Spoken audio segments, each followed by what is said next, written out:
What is up, YouTube? So today what I'm going to be talking about is just a little beginner tip for all my beginner lifters out there. I know that sometimes when you start lifting it can be confusing because you don't want to do the wrong stuff, but I'm here to give you a little bit of guidance.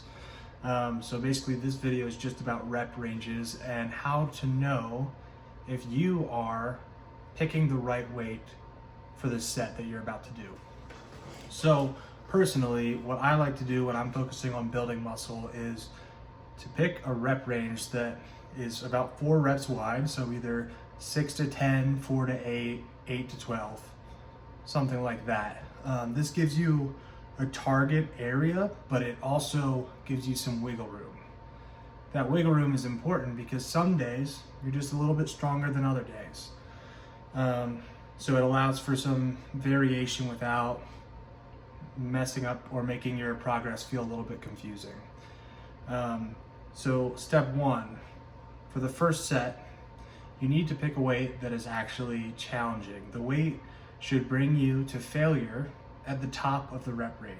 So if I go to do a curl and I pick up a 25-pound dumbbell and my rep range for the day is 6 to 10, and I get to rep 9 and I'm not even tired yet, the weight's moving super fast, I need to put that dumbbell down and then pick up a 30-pound dumbbell and try that. And again, if I get to rep 5 on that one and it's still like, okay, I could do like 15 of these, I should probably put it down, pick up the 35. So your first set, in order to be challenging enough, it needs to be heavy enough, so you should fail. And when I say fail, it means involuntary slow contraction. So if you're lifting and you feel a muscle, you feel the burn, you get a little pump, your muscle is contracting in the mirror, just because of all those things happen doesn't mean that you've reached failure. You have to go until you can't go anymore. You need to struggle.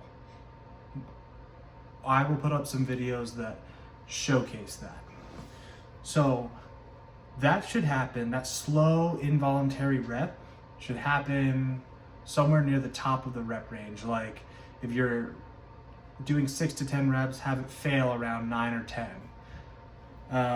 And then as your sets go on, for me, I usually do 2 to 3 sets, usually about 3 sets, but sometimes 2. So if you are doing a workout and your first set you fail at 9 to 10 reps, the next set, most likely what's going to happen is you're going to fail at 8 reps or 7 reps. So as you go through a workout, as you go through multiple sets of the same exercise, your next consecutive sets are going to be more difficult and you're not going to be able to get as many reps. If you do 3 sets of 10 in a row, your weight is not challenging enough and you're not pushing yourself on that first set of the exercise as much as you should. It's a key indicator that you're not going close enough to failure. And if you're not going close enough to failure, if your failure, your true involuntary failure is 5 reps away, you're not getting anywhere close enough to the point where you're going to gain muscle. You have to push to failure, or at least within 1 to 2 reps of that involuntary failure. So with all that being said, realize that if you're getting 10 reps, then 8 reps, then 7, that's a great sign. You stayed in that range of 6 to 10 reps the whole time. So you're not doing anything wrong. In fact, you're doing something good because you know that you're working the muscle that you're hitting.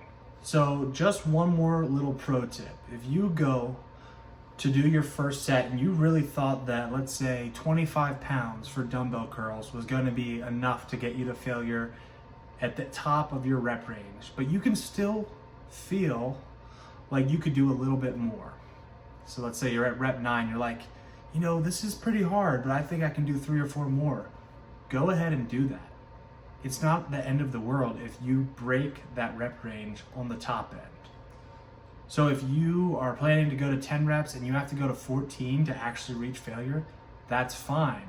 But it's a sign that on the next set, you need to up the weight. And in your next session, realize that you've outgrown those 25-pound dumbbells if you're hitting it for 14 reps, if that's above the set rep range. Now this applies to you not getting anywhere close to the end of the rep range on your first set. Some days you feel a little saucy, you feel a little adventurous, you feel like you want to lift some heavy shit, and that is just part of lifting.